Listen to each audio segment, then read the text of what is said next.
Welcome to the Sandwich Crunch, where we navigate the trends and issues that impact boomers and seniors at home, in the workplace, and the community. My name is Bonnie Kuhn, your host, and we are really thrilled today to have Johanna Atman, PhD and certified massage therapist with Whole Life Therapies.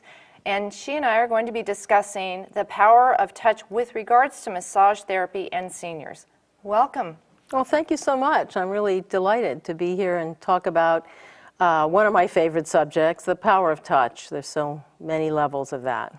Well, I thought we could kick it off with you telling everyone about your experience, because I've known you for some time, and I thought it would be nice for them to know a little bit about you. Well, I'm not sure where you want me to start. I've done hands-on work of various kinds for a very long time, probably started more than 30 years ago. And of course, you just acquire new and different skills along the way. And so I use body work and massage therapy very often to connect with what I say the being that's inhabiting the body, because it's so much, there's a lot going on besides joints and muscles and things that usually are what massage therapists focus on or talk about. So I can bring, a lot of different supportive tools to the hands-on work, depending on, who the person is, what their needs are. It's definitely not one size fits all type of a thing. It's very unique, really, to each individual because they're all unique. You're right. I've actually worked with you. You've worked with me, and it's been a very pleasurable experience. And I've also known you working with several other people who've really enjoyed that individuality that you give them. You really give them that personal touch of what they need as an individual and what their body needs, and you're able to help them connect with something very deep within themselves through that massage therapy. Thank you for that. I mean, that's really what keeps me interested. I had a teacher once that said he would be just bored doing a massage, one after another for years. And I often think of him saying that because I am never bored. I mean, I've created the type of work really that is different. Even with the same person, it's going to be different next week than it was last week because they're different, I'm different. Things are always in flux. So it's just a joy to connect with people in the moment in a whole lot of different ways. Well, one of the things that we talked about is that you have really branched into a very, very significant market, and that's working with seniors. And you're actually working at the Foothill Village down in Angels Camp. So I wanted to talk about that because some of the facts and figures I've read about seniors is that so many aren't touched. They get older and either their spouse has passed away or their family's moved away. They don't have people close enough to them and they don't have that physical touch. And that is such an essential part of life. It's just like from the day we're born, we're touched. And we need to continue to be touched. So I wanted to know if you'd share about your experience, because I imagine that's got to be the most rewarding experience. It's really fun. Every other Monday afternoon, I'm usually there. And before we get to that, though, I just want to say that the article that you just wrote for the Caloris Chronicle really covered the kinds of things that I think you're thinking about in terms of massage therapy and how much it goes beyond the obvious physical things. Yes, it increases circulation and strengthens the immune system and, does activate a lot of different systems in the body physiologically. But as you pointed out really beautifully in that article, the other things that come through touch of, a feeling of comfort, of security, of hope. People leave, with a smile on their face, they're joyful. It varies a lot, I think, depending on what kind of senior you're talking about. Some of the things you just mentioned, I think it's of course, who do we include when we say seniors? Are we talking, anywhere from 65 to 95? I mean, I don't know what you think about. It could be boomers to seniors, because some of boomers are 1940 are seniors now. So it's Exactly. boomers that are going into seniors, and then we've got the seniors that are becoming elders. Exactly. So it's not just the boomers. I'm so glad to hear you use the word elders. One of my sort of current thoughts when you hear the phrase anti-aging a lot. And I always sort of bristle a little when I hear that expression, because I think, well, what do we mean? Are we anti-nature? I mean, we are aging, people age, and I think really, the concept of elders is one way to really think about aging that's so different from just this anti-aging, have youthful skin, all those kinds of things to aspire to that I think aren't very comforting, really. As you get older, there needs to be sort of other things to shoot for, I think, and other models of how we age. I agree with you, because it's all in the media. I mean, if you look at these stick figures that they put out on the magazines and you see all these things, it's really inappropriate. I mean, they're really not addressing our audience anymore. They're addressing an audience that's not going to exist. Yeah, kind of a stereotypic face Barbie doll. and figure. Yeah, it's the new Barbie doll. Barbie doll and Ken. Yeah, I mean, for me, I imagine that state of mind is important really at any age. Correct. But I think certainly as you age, what you feel good about, what your reflections are, what your memories are, what you're looking forward to tomorrow. You learn to live, I think, in a very different way than, say, in your 30s or 40s, where you feel like you have enough time ahead of you to take on any new vision or dream without a thought. But at some age, you begin to realize that it's going to be more important to deepen your life experience on a day-to-day level than to think of, some grandiose thing that you are going to do in the next 10, 15 years.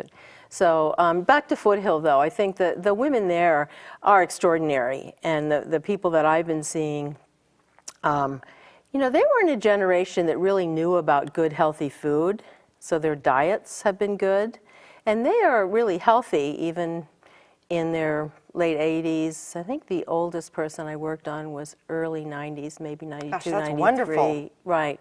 But they come in certainly, under their own power, and their muscle tone is strong and good. So physically, some of the things that you might think about for seniors don't apply so much to the women that I'm currently working with. They've been in and out a few times where, just working lighter and not doing too much might come into play. But for the most part, I'm doing the same kind of work with these women that I would do with anyone. I mean, each time it's adapted to that person. Diabetes and having numbness in the feet and legs is pretty common, so really focusing on circulation. One of my clients says she thinks I keep her walking. She's What a gift. strong spirit, but it is effective at sort of very practical levels, as well as levels that might be more hard to even measure, the ones we talked about before: contentment, joy, just being engaged in your life moment to moment. Yeah, living in that moment. I would imagine for you to be with that senior, whether you're helping them with arthritis or helping them with diabetes or just bringing that sense of touch, just that personal connection is extraordinary. And the human touch is the most immediate way of getting that connection. Well, yeah, I mean, when you think about touch, what all is involved with touch? I mean, let's think about skin for a minute. I mean, skin is the largest organ in our body of elimination. It's really a mediator between everything on the inside and everything on the outside. So information's coming in from the outside, whether it's information like temperature, whether it's warm, cold, but also, you can feel other things in the air. Some environments feel upbeat and warm, positive, others don't. So, the skin's receiving all this information, and at the same time, there's a lot of information on the inside that comes through the skin. If you get a rash, that's your body communicating through the skin that there's either a toxicity or an infection, something's going on. So just that alone, and also on the skin, every single little point on the skin, I mean, acupuncture points are sort of key points that have been recognized all over the body that connect with different organ systems and things like that. But the reality is, almost any point on the body is a connection to the whole. I mean, we are sort of holographic in that sense, that like the points on your feet relate to the whole body, points on your ears relate to the whole body, points on the skull relate to the whole body. Oh, I love it when you massage my head. Well, Feels there so is a work good. called cranial sacral work, and that's in a way more than massaging the head. It really deals with the whole nervous system. You're doing very non-invasive, gentle protocols. I think I did do that with you a number of times. That really, it's just very deeply relaxing. People can often go to just a different state of consciousness, you could say. Sometimes people think they're sleeping. They're not sleeping. They're just deeply relaxing. You know about the brain waves and alpha. They're more in an alpha state, which is what you would be in if you were meditating. Something that's different from where you and I are in the beta state, talking, thinking, analyzing, planning. Everything we do all day is more the beta brainwave.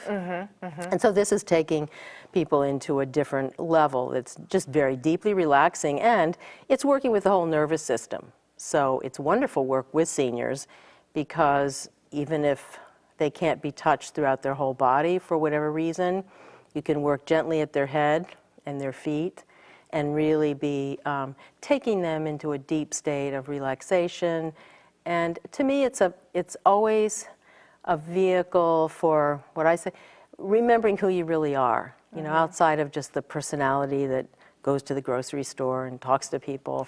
There's a deeper place of who we are that I think you get to experience with that kind of work.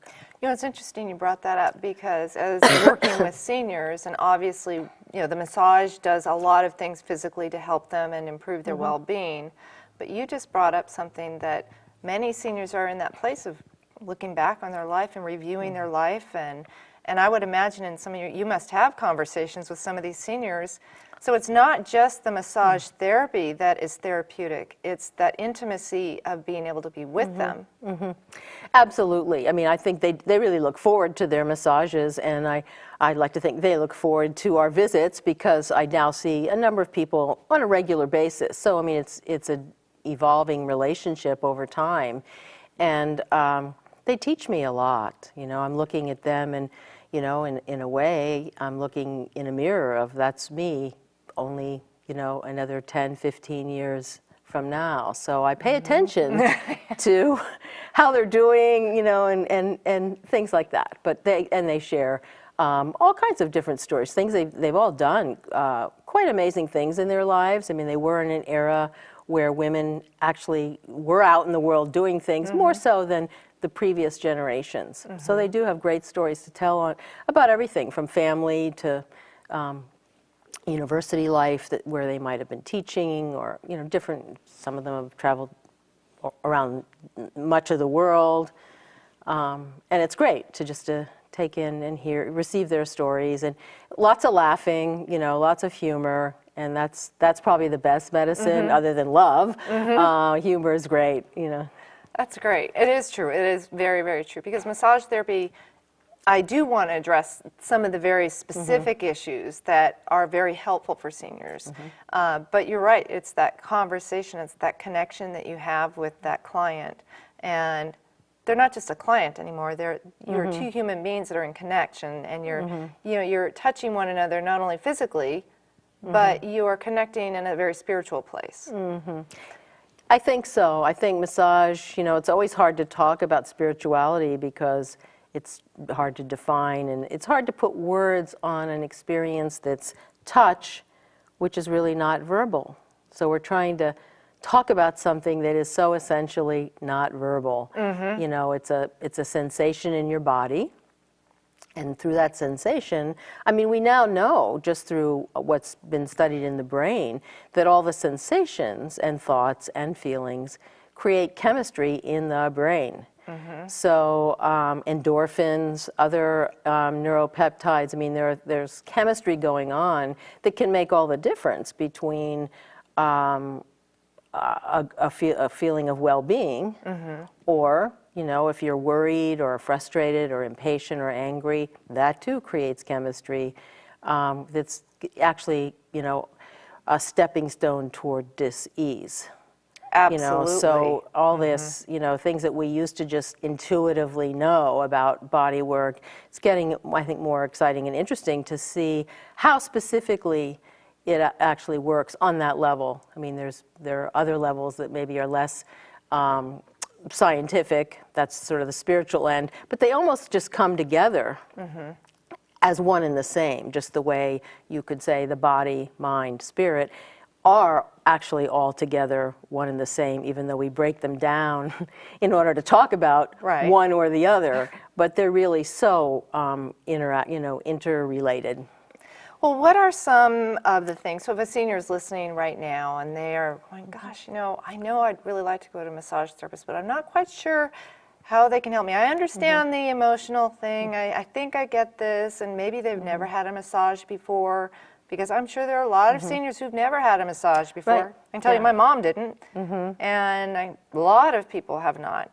But the value of it and what it can do for some of the chronic illnesses that many seniors deal with.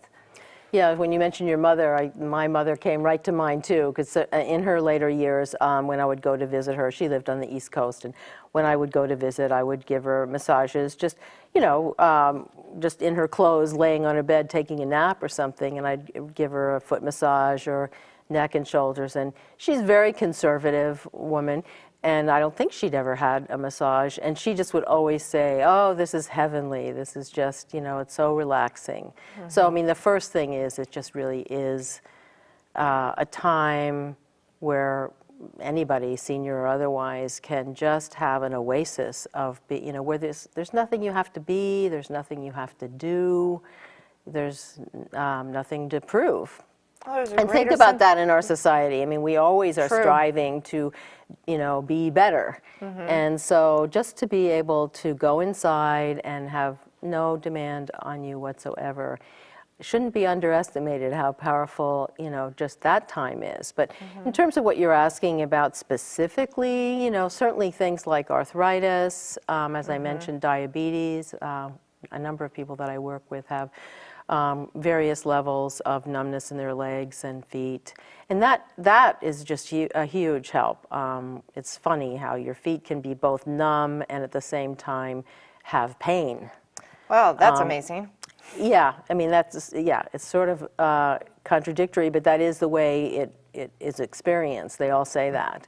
And so I spend extra time on feet, legs, and it really begins, I think, to increase the circulation and just awaken more feeling, because it's becomes really difficult to walk if you can't feel your feet. You can fall easily, trip, things like that. So,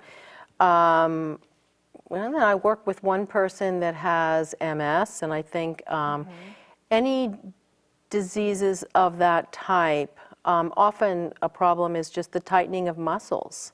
So getting regular work to relax her muscles is really, it's effective and it's really important. It really makes a huge difference. So yeah, it's much more than just sort of pampering. I mean, I think in the old days, people thought of it as a luxury, pampering yourself. And in fact, one of my clients says, I've gone from thinking this is a luxury that I should only treat myself once in a while, to realizing it's a necessity, because she feels really so much better when she comes regularly, and her back feels better. So she has a greater sense of well-being, she has a greater sense of life. I mean, it sounds like a better quality of life. Absolutely. Yeah, I think all of that's true. I'm trying to think of other maybe specific kinds of things that might affect that population more than others. But, it is so varied. Certainly, keep in mind, not all seniors have an illness or a disease, and I really like people to know that you don't have to be sick to come. Don't wait until you have a problem to come, because really a lot of alternative medicine is all about prevention and doing the things that keep your body really in the best condition it can be in. So, and that applies across the board, regardless of your age, but it certainly could be really true for people that just want to stay flexible, have more mobility. Sometimes a shoulder, just gets not literally frozen, although it's often called frozen shoulder, but even if it's not to that degree, usually people just begin to not have the range of motion. Necks don't turn when you're driving as well, or shoulders in particular. Low back, of course, is common. Well, those with are all all ages. essential. Yeah, all ages. They all affect every age. It's amazing because it's interesting you brought up MS because my mom actually had MS. And so I know that that's a very delicate disease to work with because my mom would get these Charlie horses. Yes. And that's very common in that. So, but working in massage and working with people like we've talked about is that well-being that they walk away with, whether even if it's a short-term period, I would imagine that must be a gift that they are just so happy to have because Well, yes. I mean, it may help with things like, the tension in muscles that create those terribly painful Charlie horses. But also, just it's an oasis in time where, at least for that hour, they may be able to experience themselves as something other than a person who has cancer or MS or whatever the identity of the disease is. I've definitely heard people with cancer say that about massage, that the most blissful part is just having some time where they're not aware of their cancer. I mean, that's not the primary thing that's going on for that hour. And how wonderful that is to just be able to be engaged with something broader and deeper and differenter than the identity that you live with. Because after a while, with any disease, it can feel like it's a full-time job just dealing with what you have to deal with, whether it's going to the doctor, or taking medications, doing whatever stretches, or, there are just many things that begin to define your life. Well, the other thing you incorporate into your practice is you also incorporate essential oils. And I thought you could approach that. Yeah, I'm glad you brought that up, because I was thinking actually on the way here that besides touch and the hands-on work, that more and more I incorporate both flower essences and essential oils. And sometimes most people don't really know what the difference is, and just briefly, essential oils are really distilled oils from the plant. And it's like a peppermint oil or a mint oil or something yeah, you like take, that. Tons of plant material, and you're actually putting it through a still and through steam, distilling that oil. And it's interesting what that oil is the plant's immune system. It creates that oil in order to protect itself, to either keep away pests or to have a stronger immune system in general. That's what the oil is. And we are kind of the mirror of plants, because we're breathing in oxygen and putting out carbon dioxide. They're doing the exact opposite, and so it's their oxygen that we're using. So there's a very deep relationship between humans and plants.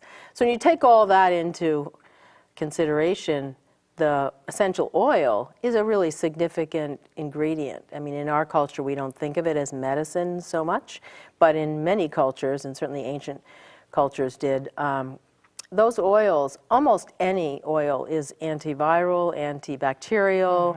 If you had in hospitals, lavender in diffusers, I mean, right now many people are dying from MRSA because of the fact that the antibiotics are not working. And what is MRSA? That's when your body's not responding to the antibiotics, and I mean, it's happening in your blood, but it takes us far longer to create the next antibiotic than it takes the body. The bacteria can figure that out, and within 2 days have adapted to it and be somewhere else. So we're never going to catch up in that game. Unless we go back to nature. If you can diffuse things like tea tree oil, which is much more of a disinfectant level, lavender, they all have these amazing properties of being antibacterial, antiviral, antifungal, all those things. So on just a health level, they have really a lot to bring to us. And then, of course, they're also very effective emotionally and spiritually. Certainly during the days of actually passing from this plane to the next. There are, a lot of different, the spiritual level of essential oils, something like sandalwood, frankincense, Palo Santo. Gosh, those are such old oils that you've heard of for. And they've always been used, Yep. in ceremonial places, religious places. Yeah, they actually say castles still smell of the frankincense and Yeah, things like yeah. that. Yeah. So yeah, they can, essential oils kind of work across the spectrum from physical things and healing any problems on the skin, sinuses. They're wonderful for, eucalyptus. And by the way, I'm talking about true therapeutic level essential oils. These days we have what's called aromatherapy, and you can buy anywhere fragrances that are just that. They may be fragrances that are not derived from plants at all. In fact, they could actually be they could have toxicity in them. So it's very important to me for people to learn and know their source of where they're getting the essential oils. I personally deal with a company where I know the founder and I know the access he has to different small growers all over the world that grow, say, one type of lavender or holy basil, sweet, well, it's a little different than the herb sweet basil that we have, but basil's been used in the Indian culture for hundreds and hundreds of years as sort of the panacea of an herbal medicine. It can do, most of these things can do many different things. Well, isn't that where they get all of our pharmacology? All the Well, drugs yes, come from except all in our this. culture, we tend to have a mentality of, well, what should I take for this, and what should I take for that? Yeah, they want to take pills instead of trying Well, something and for natural. one thing. And so Right. the idea that a plant could maybe deal with a dozen different maladies, to our mentality, we can think skeptically, well, how can it do all of those things? Well, it can, because there are hundreds of properties in that plant, and it's going to go in the body where it needs to go to heal something. So for somebody, it might be good for their sinuses. For somebody else, it might be just uplifting and clarifying in their mind. It varies. It can do many different levels. So that's essential oils. Flower essences. Well, I think this is wonderful. We can keep going on and on. I can't believe a half hour is up. Oh, wow. Can you believe it? So we'll have to have you on again and talk about more of this. So everyone, thank you so much for joining us on the Sandwich Crunch, where we navigate the trends and issues impacting boomers and seniors at home, the workplace, and the community. Have a wonderful day.